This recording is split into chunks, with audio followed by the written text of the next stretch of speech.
दिग्गज शर्मा जी, राधे राधे। महाराज जी, आत्मा का स्वरूप क्या है? क्या आत्मा स्वतंत्र है ईश्वर का स्वरूप और ईश्वर स्वतंत्र है? हाँ, आत्मा परम स्वतंत्र है। आत्मा एक है, बहुत रूपों में वो भास रही है।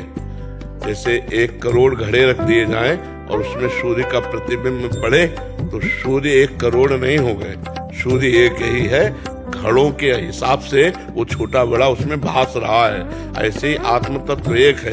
ये सब घड़े हैं जड़ चैतन्य। एको ब्रह्म द्वितीयो नास्ति। आत्म तत्व एक है।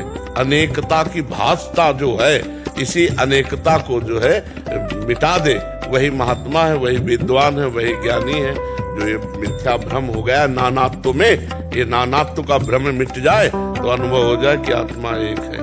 एको ब्रह्म द्वितीयो नास्ति। दूसरा क्या इसमें प्रश्न है? आत्मा स्वतंत्र है क्या? हाँ, परम स्वतंत्र, परम स्वतंत्र। ईश्वर वही ईश्वर है, वही आत्मा है। जो आत्मा और परमात्मा में भेद मानता है वो अज्ञानी है, वो अज्ञानी है।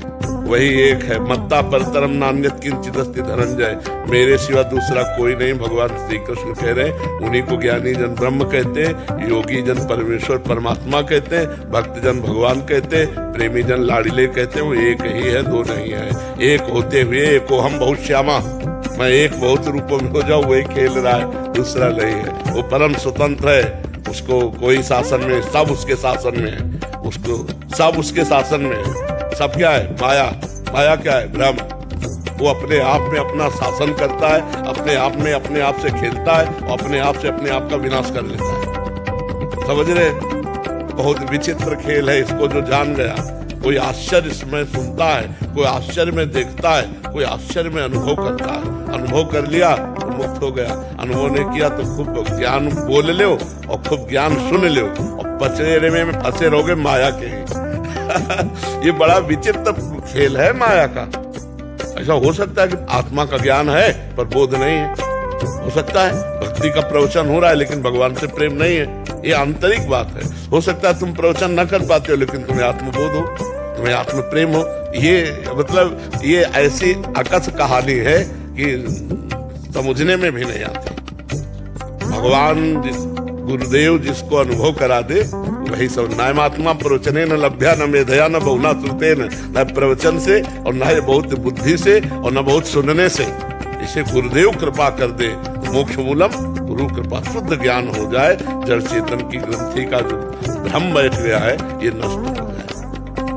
सत्य और असत्य क्या है? शांति का असली स्रोत क्या है? पहली बात तो सत्य और असत्य, इसका निर्णय विवेक करता है। ब्रह्म सत्यम और जगत मिथ्या। पूरा टोटल उमा कहां में अनुभव अपना। सत हरि भजन, जगत सब सपना। टोटल पहले स्वीकार करे तो आप लगे कहां हो, सत्य में कि मिथ्या में? ईमानदारी से देखो। दुलार मिथ्या का कर रहे हो कि सत्य का? कोशिश सत्य की होती है, लेकिन सत्य क्या है वो पता होगा तो उस तरफ जाएंगे। नहीं पता तो गुरु है, सबको पता। देखो भगवान इतना ज्ञान तो सबको दे। अगर कोई मर गया हो पड़ोस में और रो रहा हो और आपसे कहा जाए थोड़ी देर समझा दो तो आप समझाने की सामर्थ्य रखते हैं।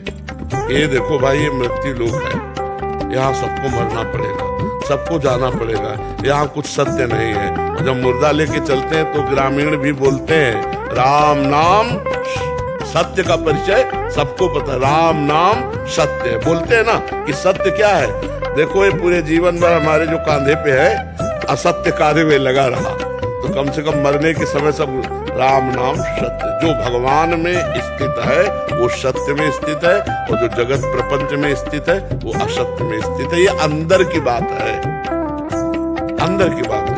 हो सकता है संत वेश में असत्य में स्थित हो सकता है तुम पैंट शर्ट में सत्य में स्थित हो। इसका भेद नहीं जाना जा सकता।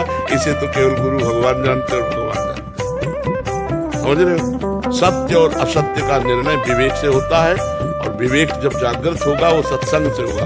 बिन सत्संग विवेक न होई और राम कृपा बिन सुलभ न सोई। तो विवेक इतना प्रवीण होता है कि तत्काल सत्य का अनुभव और असत्य का त्याग कराता है। तो सत्य का कभी अभाव नहीं है, कहीं भी अभाव नहीं है और असत की कहीं सत्ता नहीं। ना सत्य विद्यते भाव, ना भाव विद्यते सत्ता। अब आप विचार करके देखो, जब आप भोजन करते हो जब आप पानी पीते हो, जब आप भोग भोगते हो, जब आप नाना प्रकार के व्यवहार करते हो, तो आप उसे नाटक रूप में करते हो या